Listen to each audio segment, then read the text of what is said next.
You may have heard there was a prison break. It was Bonnie and Clyde.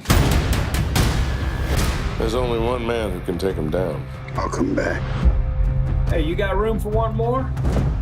The instant hook of people seeing this movie will be watching you two together interacting on the big screen. And so I'm just curious, how did your approaches mesh? How did your styles work together? I personally have been a big fan of his for a long time. I think he's delivered so many amazing performances as an actor. So I've been a big fan of his. So the opportunity to work with him was really cool. I was very psyched about it. And I thought the same. I thought we had a winning chance because this is a two-hander, and I you know, because you go, you know, I wonder who this is going to be. And when it was Woody, I was really, really happy because, you know, he's a great leading man in Hollywood. And we needed we didn't need a character actor. We needed Maney Gault to be who he was, which is formidable. You know, people will be so intrigued for this movie to see Woody and Kevin play off of each other. So just talk about directing them. Like, what are their energies like? Well, their energies are different and complementary at the same time. I knew, you know the things that they do really, really well, which they both do a lot of things really well, but I just felt like that their personalities would kind of slide right into the glove of these characters and what they bring. And you know, Kevin and I worked together on the very first movie I had made, A Perfect World. So we've been looking for something to do together ever since. And then Woody signed on 6 years ago and said, yeah, I'll do it, tell me when. Okay. I didn't know it was going to take 6 years, but we got it made, and this is the best cast possible. This is 1934. Gangsters, submachine guns. And you put cowboys on Bonnie and Clyde? Texas Rangers.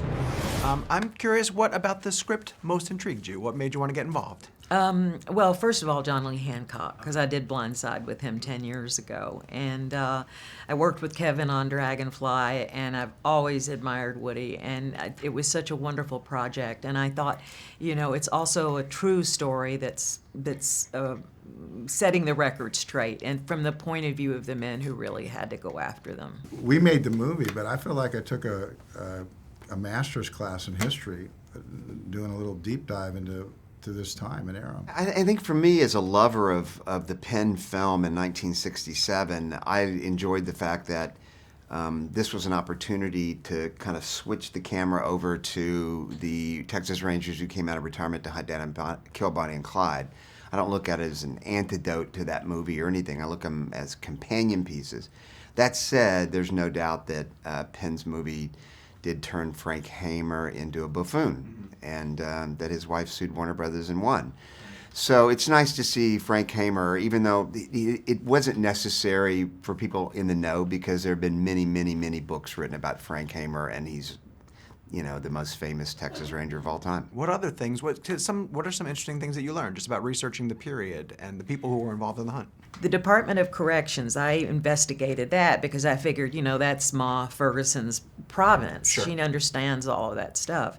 And Eastham, they used to call it Ham, which is the penitentiary where Clyde was incarcerated. And I think that's, from what I read, that's what turned his personality. I think he was raped there, and it changed him from the young man he was. What do you plan to do about Bonnie and Clyde? We will capture them. Write that down and underline it twice. Yeah, they're manhunters, and it's like all the detective work is built on the shoulders of all the guys that come before, you know, and they're passing it down to the younger guys. These guys work independently too. I mean, Texas Rangers went into towns often by themselves. So what happened is he's gone into towns by himself. I went into towns by himself, and when these guys would line up, I mean, two guys are pretty formidable. Right.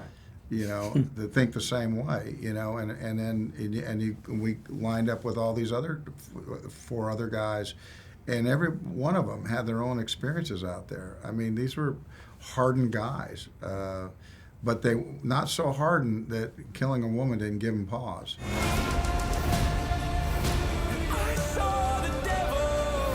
You come to the wrong place, mister. Around here, Clyde is king. But he didn't see me.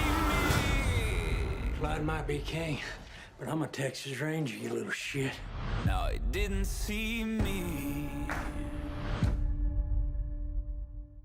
Yeah, these Texas Rangers have had a big influence on history, obviously in Texas, but the nation as well. And so it was really cool last night to have, like, I guess at least a half a dozen Texas Rangers were there, maybe more, like Yeah. eight Texas Rangers were in the theater. So they acknowledged that at the end, and everybody applauded for them. And then afterwards we got to hang out. So it was pretty cool. They're just quiet and polite, you know. They're just Yeah. quiet.